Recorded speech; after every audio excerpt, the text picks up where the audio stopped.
Hello friends, welcome to Arumani TNPSC and principal journey channel. இன்றைக்கி இந்த வீடியோவில் நவம்பர் மாதத்துக்கான கரண்ட் அஃபேர் தான் பார்க்க போகிறோம். வாங்க வீடியோக்குள்ளே போகலாம். ஃபஸ்ட்டு பாருங்கள், வேற்றுக்கிரக ஆராய்ச்சி மையம். சரிங்களா, வேற்றுக்கிரக ஆராய்ச்சி மையம் அதாவது நம்ம பூமியை தவிர்த்து மற்ற கிரகங்கள் இருக்குது பார்த்தீங்களா, அந்த கிரகங்களுக்கெல்லாம் மனிதர்களை அனுப்பணும் அப்படிங்கிறதுக்காக ஒரு ஒத்திகை மையம். அங்கே என்ன சூழ்நிலை இருக்குன்னு தெரியாது. ஸோ அந்த சூழ்நிலைக்கு ஏற்ற மாதிரி மனிதர்களை பழக்கப்படுத்தணும் அப்படிங்கிறதுக்காக ஒரு ஒத்திகை மையம் நம்ம இந்தியாவில் தொடங்க போகிறாங்க. அதுதான் வேற்றுக்கிரக ஆராய்ச்சி மையம் அப்படின்னு சொல்கிறோம். அதுக்கு பேர் அனலாக் அப்படின்னு சொல்கிறாங்க. சரிங்களா, வேற்றுக்கிரக ஆராய்ச்சி மையம்னா அனலாக் அப்படின்னு சொல்லிட்டு அழைக்கப்படுது. இந்த மையம் எங்கே அமைக்க போகிறாங்க அப்படின்னு பார்த்தீங்கன்னா, லடாக்கில் லே அப்படின்ற பகுதியில் அமைக்க போகிறாங்க. சரிங்களா, வேற்றுக்கிரக ஆராய்ச்சி மையம் அமைக்க போகிறாங்க. ஸோ எதுக்காகன்னு பார்க்கும்போது விண்வெளிக்கு மனிதர்களை அனுப்புறதுக்காக ஒத்திகை பார்க்கறதுக்கான ஒரு சென்டர் மாதிரி தான் இது. சரிங்களா, ஸோ வேற்றுக்கிரகங்களில் உள்ளது போன்ற சூழல் கொண்ட கலன்களை அனலாக் பகுதியில் அமைத்து இஸ்ரோ ஆய்வு தொடங்கியுள்ளது. மெயினாக எந்த 2 கிரகங்களை பற்றி அப்படின்னு சொல்லி பார்த்தோம்னா, செவ்வாய் மற்றும் நிலவு. சரிங்களா, இந்த 2 கிரகங்களுக்கு மனிதர்களை அனுப்புறதுக்கான ஒரு முன்னோடி திட்டமாக தான் இதை செய்ய போகிறாங்க. எதனால் அந்த லடாக் பகுதியை சூஸ் பண்ணாங்க அப்படின்னு சொல்லிட்டு பார்த்தீங்கன்னா, நம்ம நிலவு மற்றும் செவ்வாயில் நம்ம செயற்கைக்கோள்களை அனுப்பியிருப்போம்.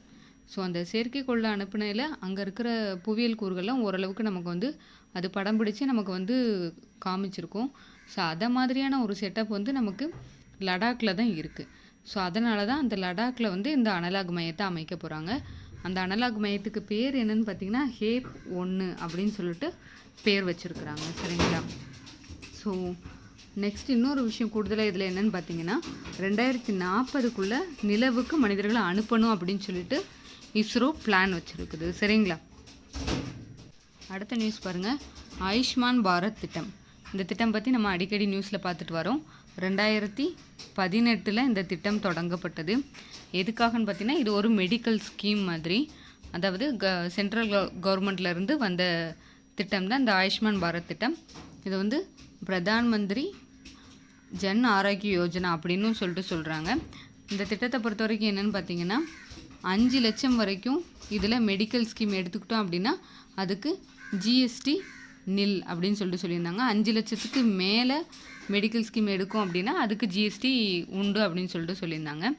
ஸோ அதில் கூடுதலாக ஒரு விஷயம் பண்ணியிருக்காங்க. என்னென்னு பார்த்தீங்கன்னா, 70 வயதே கடந்த முதியோர் ஒருத்தவங்க அந்த குடும்பத்தில் இருக்காங்க அப்படின்னா அவங்க ஒரு ஆளுக்கு மட்டுமே அந்த 5 லட்சம் எடுத்துக்கலாம் மெடிக்கல் ஸ்கீமு ஒரு வருஷத்துக்கு அப்படின்னு சொல்லியிருந்தாங்க. சரிங்களா, முன்னாடி ஒரு குடும்பத்துக்கு 5 லட்சம் மெடிக்கல் ஸ்கீம் ஒரு வருஷத்துக்கு எடுத்துக்கலாம்னு இருந்துச்சு. இப்போ கூடுதலாக அந்த குடும்பத்தில் ஒரு 70 வயதுக்கு மேற்பட்ட மூத்த குடிமக்கள் இருக்காங்க அப்படின்னா அவங்க ஒரு நபருக்கு மட்டுமே 5 லட்சம் மெடிக்கல் ஸ்கீம் ஒரு வருஷத்துக்கு எடுத்துக்கலாம் அப்படின்னு சொல்லிட்டு இந்த திட்டத்தில் மாறுதல் கொண்டு வந்திருக்கிறாங்க. சரிங்களா, ஸோ தனியார் மருத்துவ காப்பீடு மற்றும் மாநில மருத்துவ காப்பீடு திட்டங்களில் பதிவு செய்திருந்தாலும் இந்த திட்ட பலனை அடையிறதுக்கான தகுதியை பெற்றவங்க தான். பட் ஆனால் ஏதாவது ஒரு திட்டத்தை தான் நம்ம ஃபாலோ பண்ண முடியும். இப்போ ஸ்டேட் கவர்மெண்ட்டோட மெடிக்கல் ஸ்கீம் ஏதாவது நம்ம ஃபாலோ பண்ணுறோம் அப்படின்னா சென்ட்ரல் கவர்மெண்ட்டுக்கு மாறணும் நம்ம ஆசைப்படுறோன்னா ஏதாவது ஒன்று ஒப்படைப்பு செஞ்சிடணும். சரிங்களா, ஏதாவது ஒன்று மட்டும்தான் நம்ம யூஸ் பண்ணிக்க முடியும்.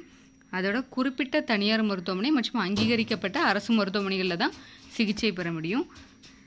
எந்த மாதிரி இதில் மெடிக்கல் இதை கிளைம் பண்ணிக்கலாம் அமௌண்ட் அப்படின்னு பார்த்தீங்கன்னா, நம்ம மருத்துவமனையில் சிகிச்சைக்காக சேர்றதுக்கு ஒரு 3 நாள் முன்னாடி நமக்கு பரிசோதனை அந்த மாதிரி எடுப்பாங்கல்ல, அந்த 3 நாள் மற்றும் நம்ம மருத்துவமனையில் சேர்ந்ததுக்கப்புறம் நமக்கு ஏற்படுற ஒரு 15 நாள் சிகிச்சை செலவு, இந்த 18 நாளுக்கான சிகிச்சை செலவை நம்ம இந்த மருத்துவ காப்பீடு மூலமா ஈடுகட்ட முடியும். சரிங்களா, அடுத்த நியூஸ் பாருங்கள், ஜிஎஸ்டி வருவாய். சரிங்களா, ஜிஎஸ்டி அப்படிங்கிறது ஜூலை 1, 2017 நம்ம இந்தியாவில் அறிமுகம் செய்யப்பட்டது. ஸோ அதிகபட்சமான ஜிஎஸ்டி வருவாய் அப்படிங்கிறது கடந்த ஏப்ரல் 2024 கிடைச்சது. சரிங்களா, கிட்டத்தட்ட ஒரு 2 லட்சம் கோடிக்கும் மேலே வருவாய் கிடைச்சது. இதுதான் அதிகபட்ச ஜிஎஸ்டி வருவாய் இது வரைக்கும். இப்போ தற்போது இந்த அக்டோபர் மாதம் கிடைச்ச ஜிஎஸ்டி வருவாய் 1.87 லட்சம் கோடி அப்படிங்கிறது. இது 2வது அதிகமான ஜிஎஸ்டி வருவாய் அப்படின்னு சொல்லிட்டு நமக்கு தகவல் கிடச்சிருக்குது. சரிங்களா, ஜிஎஸ்டி அப்படிங்கிறது ஜூலை 1 2017 தொடங்கப்பட்டுச்சு. அது அதிகமான வருவாய் இதுவரை கிடைச்சது ஏப்ரல் 2024. 2வது அதிகபட்ச வருவாய் அக்டோபர் 2024. சரிங்களா? இந்த ஜிஎஸ்டியோட படிநிலைகள் என்னெல்லாம் அப்படின்னு சொல்லி பார்த்தீங்கன்னா 0, 5, 12, 18, 28. சரிங்களா? இந்த மாதிரி 5 படிநிலைகளில் ஜிஎஸ்டி வந்து நமக்கு போடுறாங்க. சரிங்களா? ஸோ நெக்ஸ்ட்டு பாருங்கள், பருவநிலை மாற்றத்தினால் இந்தியாவின் ஜிடிபி 25% இழக்கும் அபாயம் அப்படின்னு சொல்லியிருக்கிறாங்க. யார் சொல்லியிருக்காங்கன்னு பார்த்தீங்கன்னா ஏஷியன் டெவலப்மெண்ட் பேங்க், ஆசிய வளர்ச்சி வங்கி தான் இந்த தகவலை வந்து நமக்கு தெரிவிச்சிருக்கிறாங்க.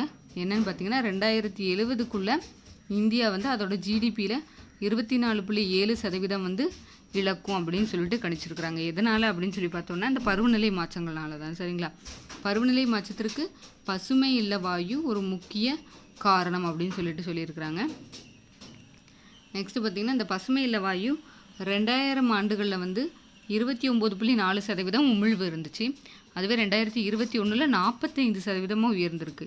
சரிங்களா? இப்போது 2023 கூட ஒரு 1.1% இன்க்ரீஸ் ஆகிருக்குது. சரிங்களா? இந்த அளவுக்கு கார்பன் எமிஷன் இருக்கிறதுனால தான் நமக்கு அதனால் வெப்பநிலை அதிகமாக ஏற்படும், புயல்கள் அதிகமாக ஏற்படும். சரிங்களா? கடல் மட்டம் உயரும். இந்த மாதிரியான விஷயங்கள்லாம் நடக்கும்போது ஸோ நம்ம அந்த அப்நார்மலான அந்த கிளைமேட்டை வந்து நம்மளால் தாங்கிக்க முடியாது. ஸோ வந்து தொழிலாளர்களோட உற்பத்தி திறனும் பாதிக்கப்படும் அப்படின்னு சொல்லியிருக்கிறாங்க. ஸோ இந்த மாதிரியான ரீசன்னால் இந்தியா வந்து அதோட ஜிடிபியை வந்து இழக்கும் அப்படின்னு சொல்லிட்டு ஏஷியன் டெவலப்மெண்ட் பேங்க் வந்து கணிச்சிருக்கிறாங்க. சரிங்களா? இந்த மாதிரியான காலநிலை மாற்றத்தினால இந்திய சீன எல்லையில் மலைச்சரிவும் ஏற்படும், மலையில் நிலச்சரிவும் ஏற்படும் அப்படின்னு சொல்லியிருக்கிறாங்க. இதில் ஒரு தகவலை என்னென்னு பார்க்குறோம் அப்படின்னா 2070 இந்தியா வந்து நெட் ஜீரோ இலக்கு வச்சுருக்குறாங்க. அதாவது கார்பன் உமிழ்வை வந்து 0க்கு கொண்டு வரணும், 0 உமிழ்வு நிலைக்கு வரணும் அப்படின்னு சொல்லிட்டு 2070 டார்கெட்டை இந்தியா வச்சுருக்குறாங்க. சரிங்களா? நெக்ஸ்ட் நியூஸ் பாருங்கள், டிஜிட்டல் அரெஸ்ட். இந்த டிஜிட்டல் அரெஸ்ட் அப்படிங்கிறது இப்போது ரீசெண்டாக இந்த சமூக வலைதளங்களில் நம்ம பெரும்பாலும் கேள்விப்படுற ஒரு நியூஸாக இருக்குது. டிஜிட்டல் அரெஸ்ட் அப்படின்னா வேற ஒன்றும் இல்லை. இப்போது ஒரு தனிநபர் ஒருத்தவங்க இருக்காங்க, அவங்க வந்து டேக்ஸ் பே பண்ணிகிட்டு இருக்காங்க. அப்படின்ற பட்சத்தில் அவங்கள பற்றின டீட்டெயிலெல்லாம் கலெக்ட் பண்ணிவிட்டு அவங்க ஏதாவது சின்ன வரியை இப்போ ஏதாவது செஞ்சுருந்தாங்கன்னாலும் நீங்கள் ரொம்ப அதிகமாக செஞ்சிட்டீங்க, இது வந்து கவர்மெண்ட்டுக்கு எதிரான குற்றம் அப்படி இப்படின்னு சொல்லி அவங்கள வந்து டிஜிட்டல் கேஜெட்ஸ் மூலயமா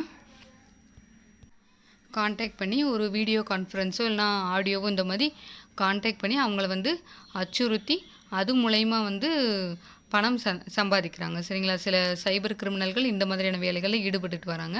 ஸோ இது குறித்து நம்ம கவர்மெண்ட் சார்பாகவும் நிறைய விழிப்புணர்வுகளும் ஏற்படுத்தப்பட்டு தான் வருது.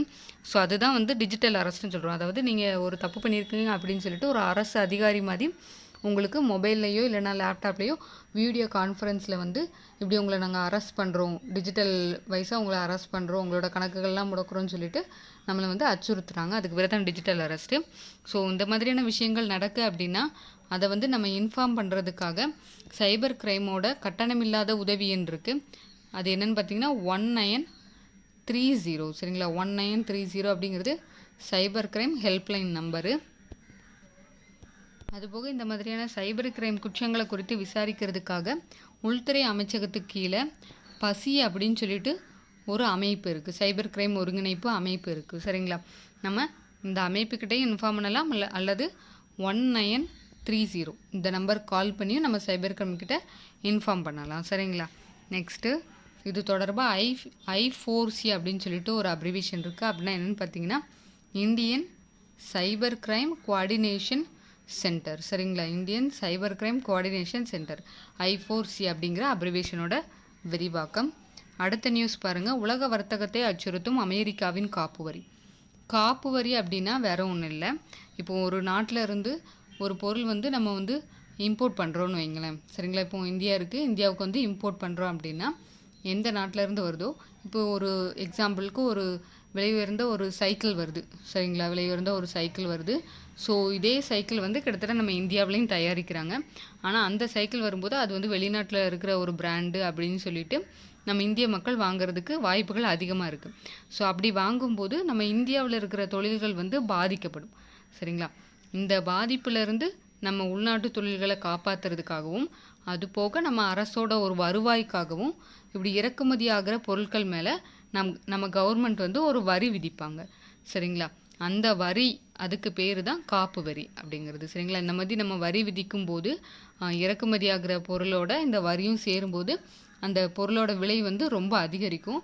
ஸோ மக்கள் வந்து மார்க்கெட்டில் கம்பேர் பண்ணும்போது நமக்கு அந்த பிராண்டடான விஷயத்தோட நம்ம நாட்டில் கிடைக்கிறது வந்து குவாலிட்டி அதே மாதிரி இருக்கும், ரேட்டும் சீப்பாக இருக்கும். ஸோ வந்து நம்ம நாட்டில் தயாரிக்கிறதையே மக்கள் வந்து வாங்கணும் அப்படின்னு சொல்லிட்டு ப்ரிஃபர் பண்ணுவாங்க. அதுக்காக தான் கவர்மெண்ட் இந்த மாதிரியான ஒரு வரியை வந்து விதிக்கிறாங்க. சரிங்களா? இந்த காப்பு வரி வந்து இப்படி விதிக்கப்படுது. இந்த காப்பு வரியை வந்து ஒரு சில நாடுகள் மேலே 100% இன்க்ரீஸ் பண்ணுவோம் அப்படின்னு சொல்லிட்டு அமெரிக்கா வந்து எச்சரிக்கை விடுத்திருக்காங்க. எதுக்காக அப்படின்னு சொல்லி பார்த்தீங்கன்னா, நம்ம China, India, Brazil, Russia, South Africa இந்த மாதிரியான ஒரு சில நாடுகள்லாம் வந்து டாலரில் வர்த்தகத்தை செய்யாமல் அவங்க நாட்டு கரன்சிலே ஏதாவது பண்ணலாமா வர்த்தகம் அப்படின்ற மாதிரி யோசிச்சுட்டு இருக்காங்க. அதுக்காக மாற்று கரன்சி ஏதாவது யூஸ் பண்ணலாமா அப்படின்னு சொல்லிட்டு யோசிச்சுட்டு இருக்காங்க. ஸோ இப்படி வந்து டாலரை தவிர்த்து வர்த்தகத்தில் யூஸ் பண்ணுற வர்த்தகத்தில் ஈடுபடுற கண்ட்ரி மேலே நாங்கள் வந்து இந்த மாதிரியான காப்பு வரியை விதிப்போம் அப்படின்னு சொல்லிட்டு ட்ரம்ப் வந்து எச்சரிக்கை விட்டுருக்காரு. இப்போ நம்ம வந்து இந்தியாவுக்கும் ரஷ்யாவுக்கும் இடையில பார்த்திங்கன்னா கச்சா எண்ணெயோட வர்த்தகம் வந்து ரூபாயில் நடைபெற்றுக்கிட்டு இருக்குது. சரிங்களா? இந்த மாதிரி டாலரை தவிர்த்து வேறு ஒரு கரன்சி மூலயமா வர்த்தகம் செய்கிற நாடுகள் மேலே அவங்களோட பொருள் எங்கள் நாட்டுக்கு அதாவது அமெரிக்காவுக்கு இறக்குமதி ஆகுது அப்படின்னா அந்த பொருட்கள் மேலே 100% காப்பு வரியை விதிப்போம் அப்படின்னு சொல்லிட்டு அமெரிக்கா எச்சரித்திருக்கிறாங்க. அந்த காப்பு வரி அப்படிங்கிறத எப்போ நம்ம வந்து இன்க்ரீஸ் பண்ணி இந்த மாதிரியான வர்த்தக தடைகளெல்லாம் போடலாம் அப்படின்னா அதுக்கு வந்து உலக வர்த்தக அமைப்பு ஒரு நோட்டிஃபிகேஷன் கொடுத்துருக்காங்க. எப்படின்னா, இப்போது ஒரு பொருளே ஏதோ சேவையோ இறக்குமதி ஆகுது, அந்த சேவை வந்து அந்த நாட்டோட பாதுகாப்புக்கு அச்சுறுத்தல் ஏற்படுற வண்ணம் இருக்குது அப்படின்னா நம்ம அந்த இறக்குமதி செய்கிற நாடு மேலே வர்த்தக தடைகளை விதிக்கலாம் அப்படின்னு சொல்லிட்டு உலக வர்த்தக அமைப்பு சொல்லுது.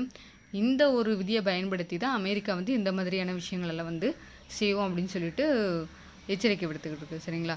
ஸோ வர்த்தக அமைப்பு என்ன சொல்கிறாங்கன்னு பார்த்தீங்கன்னா, இதில் ஒன்றும் பிரச்சனை இல்லை, அவங்க வந்து உங்களோட நாட்டு பொருட்கள் மேலே காப்பு வரியை அதிகரித்தாங்க அப்படின்னா நீங்கள் அவங்க நாட்டிலேருந்து வர்ற பொருட்கள் மேலே காப்பு வரியை அதிகரிங்க, இதில் ஒன்றும் பிரச்சனை இல்லை அப்படின்ற மாதிரி வர்த்தக அமைப்பு சொல்கிறாங்க. சரிங்களா? நெக்ஸ்ட் நியூஸ் பாருங்கள். மக்கள் தொகை தொகுதி வரையறை. இது என்னென்னு பார்த்தீங்கன்னா ஒன்றும் இல்லை, நிதி ஆணையம் மற்றும் இந்த நம்ம எலெக்ஷன் தொகுதியை பற்றின ஒரு நியூஸ் தான் இது.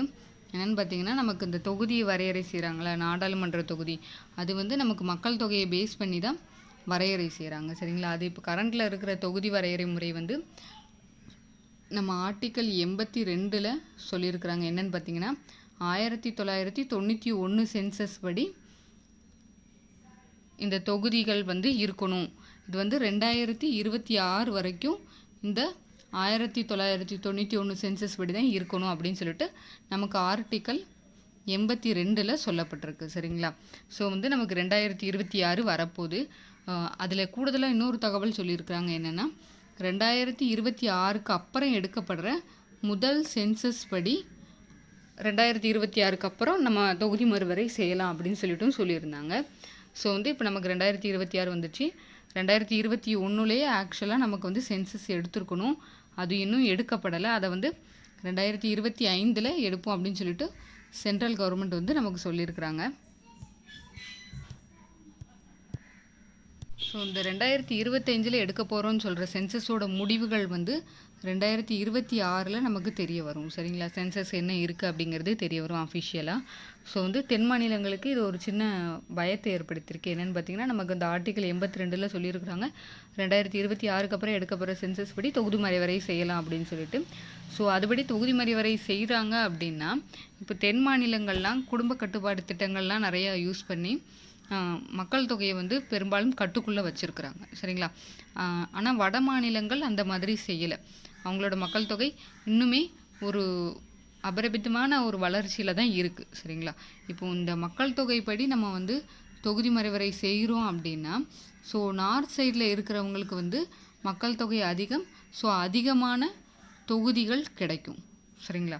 அதுவே சவுத் சைடில் இருக்கிறவங்க மக்கள் தொகை கட்டுப்பாடுக்குள்ளே வச்சுருக்கிறதுனால அவங்கள விட இவங்களுக்கு கம்மியாக தான் தொகுதிகள் கிடைக்கும். சரிங்களா. ஸோ இப்போது இந்த மாதிரியான சூழ்நிலையில் எலெக்ஷன் வரப்போகுது அப்படின்னா, இப்போ ஒரு கட்சி வந்து வடபகுதிகளில், அதாவது வட மாநிலங்களில் கான்சன்ட்ரேஷன் பண்ணாலே போதும், அவங்களுக்கு பெரும்பாலான தொகுதிகள் கிடச்சிரும். ஸோ வெற்றியும் பெற்றிடலாம். ஸோ இந்த மாதிரியான ஒரு சூழ்நிலை ஏற்படும் பொழுது தென் மாநிலங்களை கவனிக்காத சூழ்நிலை ஏற்பட்டுருமோ அப்படின்ற ஒரு அச்சம் வந்து தென் மாநிலங்களுக்கு இப்போ ஏற்பட ஆரம்பிச்சிருக்கு. ஸோ அதனால் இந்த தொகுதி மறுவரை அப்படிங்கிறது சென்சஸ் படி வேண்டாம் அப்படின்னு சொல்லிட்டு கோரிக்கை எடுத்துக்கிட்டு இருக்காங்க. இப்போ நமக்கு இந்த 2025 தான் சென்சஸ் எடுக்க போகிறாங்க. நமக்கு ஆர்டிக்கலில் சொல்லியிருக்கிறது 2026க்கு அப்புறமா எடுக்க போகிற சென்சஸ் படி தான் தொகுதியை வந்து மறுவரை செய்யணும்னு சொல்லியிருக்கிறாங்க. ஸோ இப்போ இந்த 2025 படி நமக்கு தொகுதி மறுவரை அப்படிங்கிறது இப்போதைக்கு இருக்காது. சரிங்களா. இப்போ இது ஒரு நியூஸு. ரெண்டாவது பார்த்திங்கன்னா நிதி பகிர்வு. இந்த நிதி பகிர்வுமே நமக்கு வந்து மக்கள் தொகையை பேஸ் பண்ணி தான் நிதி பகிர்வும் கிடைக்குது. சரிங்களா. நிதி ஆணையம் அப்படிங்கிறது 5 வருஷத்துக்கு ஒரு முறை குடியரசுத் தலைவர் வந்து அமைக்கிறாங்க. அந்த நிதி ஆணையம் தான் ஒரு 5 வருஷத்துக்கு தேவையான நிதியை வந்து ஜிஎஸ்டி அந்த மாதிரியான வருவாயை வந்து எப்படி பிரிக்கணும் அப்படின்னு சொல்லிட்டு சென்ட்ரல் கவர்மெண்ட்டுக்கு பரிந்துரை செய்யும். சரிங்களா. 2017 15வது நிதி கமிஷன் வந்து அமைச்சிருந்தாங்க. அந்த நிதி கமிஷனோட இயர் பார்த்தீங்க அப்படின்னா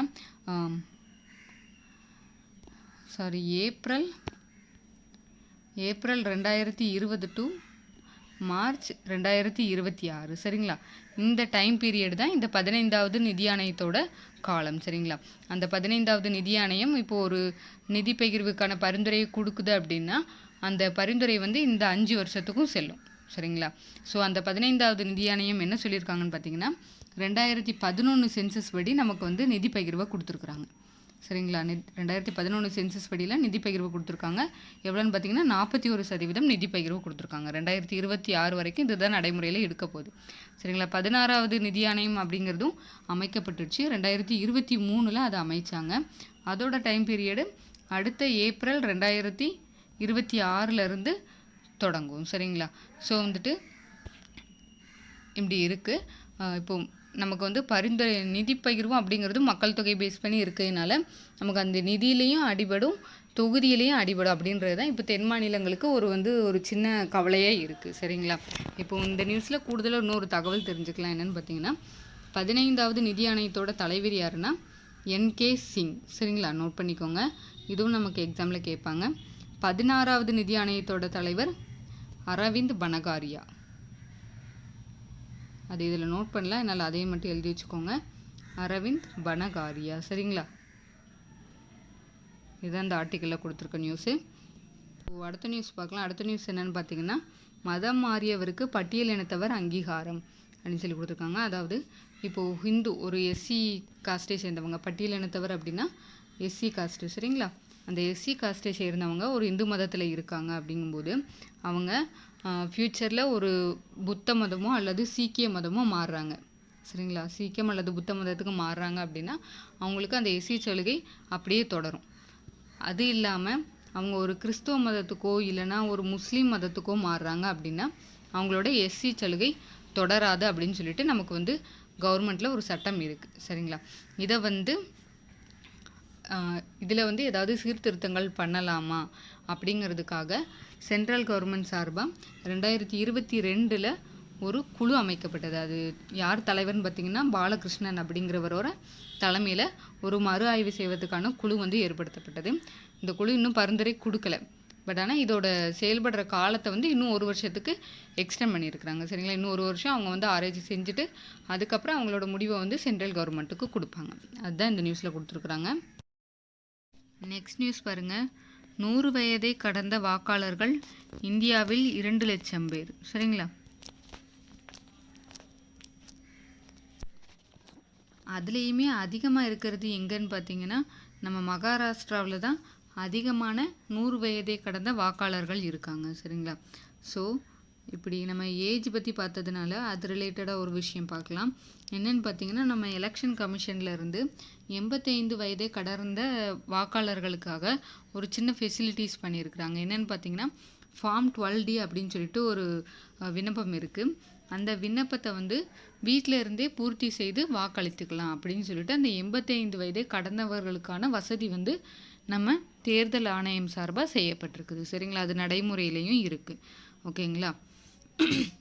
இது கடந்த லோக்சபா தேர்தலில் இதுபடி வீட்டுக்கு போய் அந்த ஃபார்மை ஃபில் பண்ணி ஓட்டையும் வாங்கிட்டு வந்தாங்க. சரிங்களா? நெக்ஸ்ட் நியூஸ் பாருங்கள். 98% 2000 ரூபாய் நோட்டுகள் ஆர்பிஐ வங்கிக்கு திரும்பின. அதாவது நமக்கு 2016 நவம்பர் 8 2016 500 ரூபாய் 1000 ரூபாய் நோட்டை வந்து பண மதிப்பிழப்பு செஞ்சாங்க. அதுக்கு பதிலாக 500 ரூபாய் 2000 ரூபாய் நோட்டை இன்ட்ரோ பண்ணாங்க. மறுபடியும் அந்த 2000 ரூபாய் நோட்டை 2023 திரும்ப பெறும் அப்படின்னு சொல்லிட்டு கவர்மெண்ட் சார்பாக இன்ஃபார்ம் பண்ணியிருந்தாங்க. ஸோ அந்த சூழ்நிலையில் அதில் ஒரு 98% 2000 ரூபாய் நோட்டு வந்து ஆர்பிஐக்கு ரிட்டர்ன் ஆயிடுச்சு. மீதி 2% மட்டும் புழக்கத்தில் இருக்குது. சரிங்களா? ஸோ அந்த 2% நோட்டையும் தபால் மூலயமா நம்ம ஆர்பிஐ கிளைக்கு அனுப்பலாம் அப்படின்னு சொல்லிட்டு கவர்மெண்ட்லேருந்து சொல்லியிருக்கிறாங்க. ஸோ உங்ககிட்ட யார்ட்டையாவது 2000 ரூபாய் நோட்டு இருக்குது அப்படின்னா அதுக்கு கவலைப்பட வேண்டாம். நம்ம ஆர்பிஐக்கு அதை தபால் மூலயமா ரிட்டர்ன் பண்ணிடலாம். அவங்க உங்களோட கணக்கில் அந்த ரூபாய்க்கு மாற்று தொகையை வைப்பு வச்சுருவாங்க. சரிங்களா? அதுக்கு ஈக்குவலானது. ஸோ நெக்ஸ்ட் நியூஸ் பாருங்கள். விலங்குகளால் உயிரிழந்தால் இழப்பீடு 25 லட்சம் அப்படின்னு சொல்லிட்டு மத்திய பிரதேச அரசு வந்து அறிவிச்சிருக்கிறாங்க. நெக்ஸ்ட்டு உலகிலேயே மிகவும் மாசுபட்ட நகரம் லாகூர் அப்படின்னு சொல்லிட்டு உலக சுகாதார அமைப்பு வந்து சொல்லியிருக்கு. என்னென்னு பார்த்தீங்கன்னா நம்ம ஏர் குவாலிட்டி இண்டெக்ஸ் அப்படின்னு சொல்லிட்டு சொல்லுவோம், காற்று தர குறியீடு. அது நம்ம இந்தியாவில் நாள்தோறும் மாசு கட்டுப்பாட்டு வாரியம் சார்பாக வந்து வெளியிடப்படும். அதே மாதிரி நம்ம வேர்ல்டு லெவல்லையும் வெளியிடுவாங்க. சரிங்களா? அந்த வேர்ல்டு லெவலில் உலக சுகாதார அமைப்பு தான் அந்த காற்று தர குறியீடை வெளியிடுவாங்க. அப்படி பார்க்கும்போது ஒரு நாள் லாகூரோட காட்சி தர குறியீடு 1900 அப்படின்னு சொல்லிட்டு இருந்திருக்குது. சரிங்களா? நமக்கு அந்த ரேஞ்சிலே நம்ம பார்த்துருப்போம் 0 to 500 அப்படின்னு சொல்லிட்டு தான் நம்ம அந்த ரேஞ்சே பார்த்துருப்போம். இதில் 1900 அப்படின்னு சொல்லிட்டு வந்திருக்கு. அப்போ எந்த அளவுக்கு ஒரு மோசமான சூழல் அங்கே நிலவி இருக்கும் அப்படிங்கிறத நமக்கு நினச்சி பார்க்க முடியுது. ஸோ வந்து அது தெரிஞ்சிருக்கு. சரிங்களா? நெக்ஸ்ட்டு பார்த்தீங்கன்னா முதல்வர் படைப்பகம். முதல்வர் படைப்பகம் அப்படின்னா வேற ஒன்றும் இல்லை. இப்போ நம்ம எக்ஸாமுக்காகவோ இதுக்காகவோ படிப்போம். ஸ்டூடெண்ட்ஸு காலேஜ் அந்த மாதிரி படிக்கிறவங்க ஸ்டூடெண்ட்ஸ் படிக்கிறதுக்காகவும் அதே மாதிரி ஒர்க் ஃப்ரம் ஹோம் அந்த மாதிரியான டியூட்டிஸ்லாம் நிறைய பேர் செய்வாங்க. அவங்களுக்கு வீட்டில் இருந்து அந்த வேலைகளை சரிவர செய்ய முடியாத சூழ்நிலை ஏற்படலாம். ஸோ அந்த மாதிரியான படிக்கிறவங்களுக்கும் வேலை பார்க்குறவங்களுக்கும் இந்த முதல்வர் படைப்பகம்னு சொல்லப்படுற ஒரு ஆஃபீஸில் வந்து அவங்களோட வேலைகளை செஞ்சுக்கலாம் அப்படிங்கிறதுக்காக முதல்வர் படைப்பகம் அப்படிங்கிறத மு.க. ஸ்டாலின் அவர்கள் வந்து சென்னை குளத்தூரில் தொடங்கி வச்சுருக்கிறாங்க. சரிங்களா? ஸோ இப்படி அந்த ஏரியாவுக்கு பக்கத்தில் இருக்கிறவங்க யாரும் இருந்தீங்க அப்படின்னா நீங்கள் படிக்கிறதுக்காகவும் அதே மாதிரி உங்களோட அஃபீஷியலான ஒர்க்கு ஏதாவது செய்யணும், ஆஃபீஸ் ரிலேட்டடான ஒர்க் ஏதாவது செய்யணும் அப்படின்னா அந்த இடத்துல போய் நீங்கள் செஞ்சுக்கலாம். சரிங்களா? நெக்ஸ்ட் நியூஸ் பாருங்கள். ஆஸ்திரேலியாவில் இந்தியாவின் புதிய துணை தூதரகம். ஓகேங்களா? ஆஸ்திரேலியாவோட குயின்ஸ்லாண்ட் அப்படின்ற உடைய இடம் இருக்குது. அங்கே வந்து இந்தியாவோட புதிய துணை தூதரகம் ஒன்று ஆரம்பிச்சிருக்கிறாங்க. சரிங்களா?